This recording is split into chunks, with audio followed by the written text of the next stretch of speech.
নমস্কার বন্ধুরা, আজকে রেসিপি হলো তালের ফুলুরি। ঝটপট রেসিপিটা দেখে নাও। তালের ফুলুরি বানানোর জন্য প্রথমে নিতে হবে তালের মাড়ি, পরিমাণ মতো চাল গুঁড়ি, পরিমাণ মতো চিনি গুঁড়ো, নারকেল কোড়া, হাফ চামচ কালো জিরে, হাফ চামচ নুন। পুরো উপকরণটি মাখিয়ে নিতে হবে।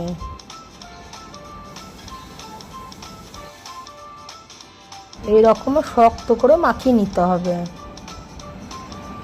কড়াইটা গরম করতে দেব। কড়াই গরম হয়ে গেছে, সরিষার তেল দিয়ে দেব। তেল গরম হয়ে গেছে, এবার ফুলুরিগুলো তেলে ছেড়ে দেব।